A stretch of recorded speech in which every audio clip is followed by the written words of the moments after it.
3 months of Japanese snacks, and this one really surprised me. That's right. If you've been watching our videos for a while, you'll know a while ago I tried Bokksu and Sakura for 3 months each. Well, now it's time to try Tokyo Treat, and wow, were some of these snacks amazing. But we'll get to that a little bit later. First things first, let's talk a little bit about Tokyo Treat. Tokyo Treat is a subscription service that delivers a box full of uniquely delicious treats from Japan each month. They handpick a selection of Japanese candies and snacks that are delivered straight to your doorstep. One fun thing I really enjoyed in the Tokyo Treat boxes is that every month there is a bag of fun-sized Kit Kats included. Like the other two, it also comes with a booklet explaining what the snacks are, the month's theme, and allergens. However, we need to talk about cost. I'm going to preface this by saying, like Bokksu and the Sakura reviews, this video is not sponsored. I paid for it using my own dollary dues. The cost of a 3-month subscription was $143.99 American. This included $37.50 for shipping. I also ordered during a promo, so I got a discount of $6 and 2 additional snacks in my first box. Let's start with our first box, shall we? So, we're going to be trying Tokyo Treat for 3 months. The first month we're trying is July, and this is the Harajuku Snack Venture month. So I'm guessing there'll be a lot of snacks from Harajuku or Harajuku, like subcultural fashion themed. So let's see what we got. Now, because I ordered for 3 months, I did get a couple of special editions. There's a little like picture card of Takeshita Street, which is very cool. And then there's the Tokyo Treat snack guide for July, which again is super handy, and I'll probably be referring to it whilst we talk through the snacks. So I know my bonuses were this. If you've seen the ads, it's like it's the one that always goes long man. Like there's a whole series of them, and I definitely recommend finding them because they are hilarious. So that's like a grape, like chewy or gummy. And then the other bonus is these ramen lollies, which I've had before, and they are quite tasty. So I recommend checking them out if you have ever wanted to try them.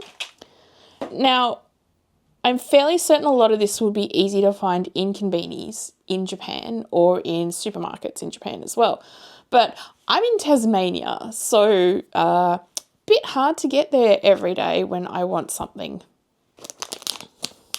So we have this marshmallow stick, which is very fun themed, rainbows, and it's got a sheep on the top. We have this guy.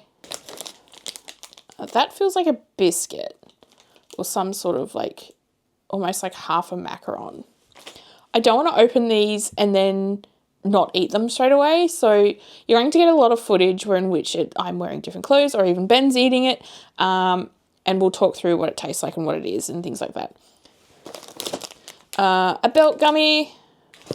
Oh, Kirby candies, which if you look on the back, you can try different flavour combos, which is pretty cool. And it has what flavours are in the packet at the bottom. Cookies and cream Kit Kat. I've had the Australian version of these before, and they're pretty good. Interested to try the Japanese version. I'm guessing like a DIY kit of like making lollies by the look of it. Ice creams, I'm sorry, on the back of it. Some sort of savoury snack. Guessing it's peanut flavoured. Another savoury snack. Cheese puffs. Ooh. Gyokai to yasai no adashi ramen.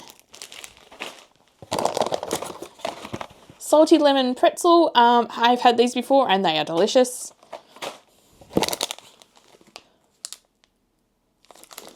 Cola apple gummies, I think, or candies. Yeah, no, they feel like gummies. And finally, a packet of chips, and they are garlic and seaweed by the look of it. So that's what we got for July. So some of our favourites from the July box were the salted lemon pretzel sticks. They're a good balance between lemon flavour and a little bit of saltiness. We also really enjoyed the Happy Harajuku choco cake. This was a 2-pack and it's very similar to either a choco pie or a wagon wheel without the marshmallow and jam. So a really nice sweet treat. And the last favourite for July was the crunchy cheese puffs. Really good flavour, really good crunch, and the serving size was perfect. Now let's see what we get for August. We have just received our August Tokyo Treat box. It is a summer Matsuri theme, so summer festival themed. Something to note is that this was actually delayed by a couple of weeks because they were having like warehouse issues or something like that. I didn't find out through email. It wasn't communicated through email. It was communicated on their website. And I only went to their website because I was like, oh, did I mess something up? Or like I haven't got any shipping notification, and it was about mid-month. That said, it took probably a week to get here from Japan, so I ain't stressing. And I completely understand the delays because this is August 2025. The Trump tariffs were messing with a lot of people, both in Australia, Japan, and the rest of the world. So let's open this up and see what we have.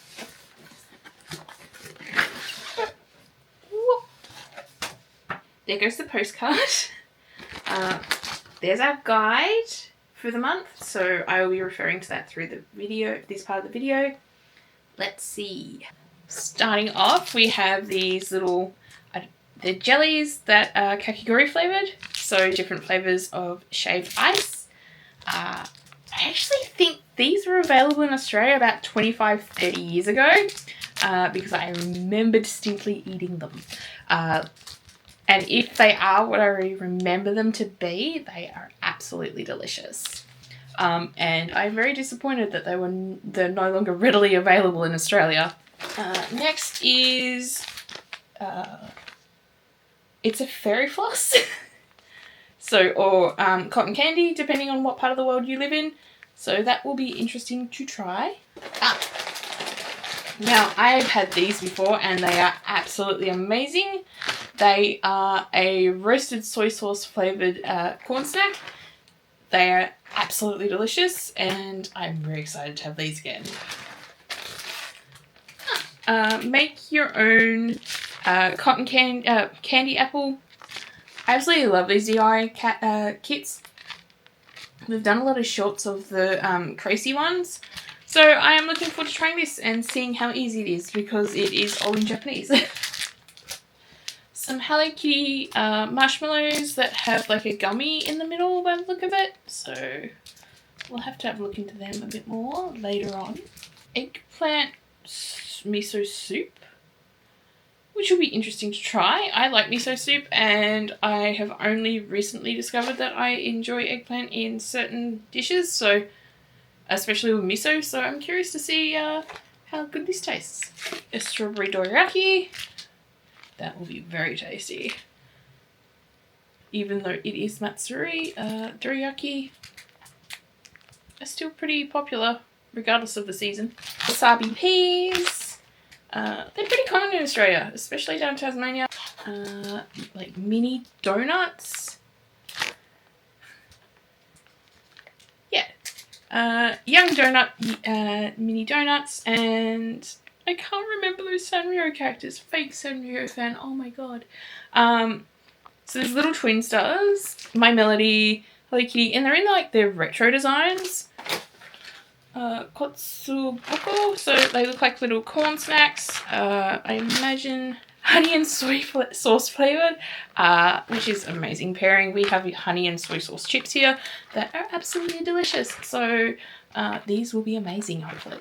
I've also had these before. They're another like rice or corn snack with soy sauce flavor or like barbecue sauce flavored. So absolutely will be enjoying these. Ramen like gummies or candies. What are they? Yeah, they're like almost like jelly beans. So curious to see what these. Well, I know what these will taste like, but how true to the ramen flavor they will be. More gummies. I'm guessing orange flavored or mikan flavored at least. So Mandarin if you're Australian English speaking. And the final one is choc orange Kit Kats, which I have also tried before. Absolutely love them. They are very tasty. So I'm pretty happy with this box. There's a good variety of things in it. Let's see what my actual favourites are from this box.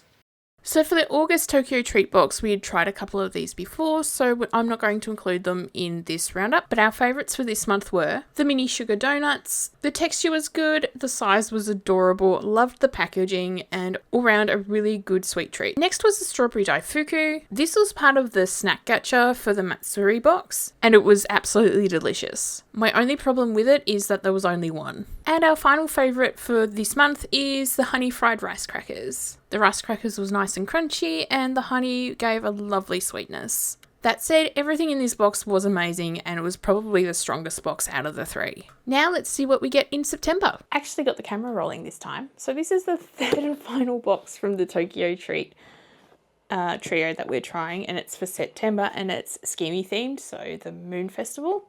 If the box looks like it's open, that's because I got about 3/4 of the way unboxing it and realised the camera was not filming. So go me. And let's see what's in it. So the first thing is salt and seaweed chips. The last lot of seaweed flavoured chips that I had, they didn't taste that great, but I'm willing to see if these taste good. Next is, I think, egg and crab soup. I can't eat seafood, so I'm gonna get Ben to try that and see what he thinks of it. Next is a heap of Pokemon candies. They look like they're grape flavored, and they've got pictures on the actual individual Pokemon on the individual containers. Next is some corn snacks. I think they're honey flavored.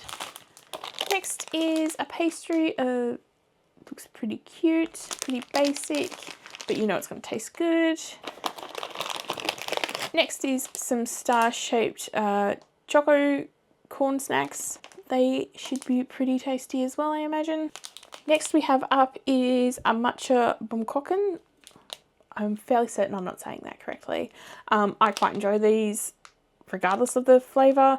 That said, the matcha ones I've had in the past have been amazing, so I'm guessing this will be great too. Next we have some sweet potato style pocky or wafers. Yeah, they're more wafers than pocky. We have some fried seaweed, a cracker, some mochi to purin, so I'm guessing it's got pudding in the middle.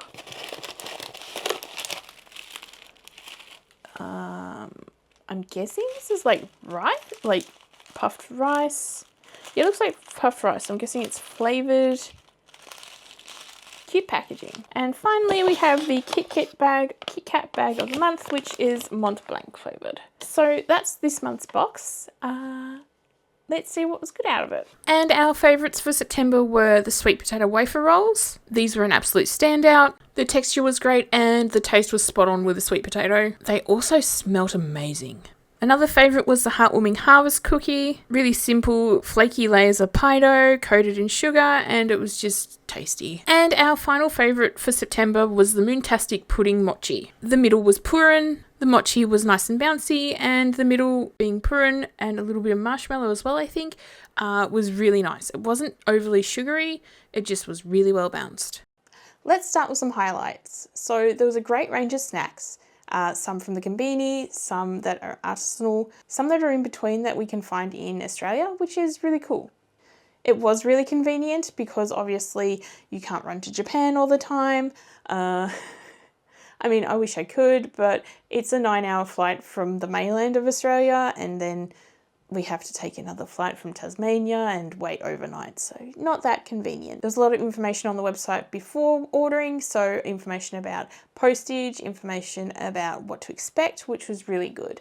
And it was really easy to read and well formatted, which not a lot of the websites are. Some things to consider, and this is a consideration for me because I've tried the other 2 boxes over the last 2 years. We did get some repeat snacks, but that's, you know, those snacks that we really enjoyed, so we weren't really too worried about that. One thing I also have to mention is the August box being delayed. I didn't realise that that would be delayed until I went on the website to see if there was any information or if maybe I accidentally cancelled my payment or something like that. The other thing is, and it's to keep in mind if you live in a country that doesn't use USD as currency, I did pay $143.99 American for 3 months of subscription. When converted to Australian dollars, at the time of editing, it was about 217. I think it was closer to 220 when I ordered it. So that's kind of pricey, but I think it's worth it. I do think it's genuinely worth it. Would I recommend Tokyo Treat? Yes, they offer a great range of treats straight to your door. Theming can make for some fun and interesting new snacks that you can try. And I actually wanted to eat the snacks. Like, we don't have many left over. Whilst it is expensive, especially if you live in a country that doesn't use USD as their currency, like Australia, it would be a wonderful gift for someone on their birthday or during a gift giving season. All in all, the positives do outweigh the negatives, and I do recommend it. And to be brutally honest, out of all 3 boxes that we've tried, this is probably one of the better ones. So yes, this was definitely an interesting 3 months of snacks.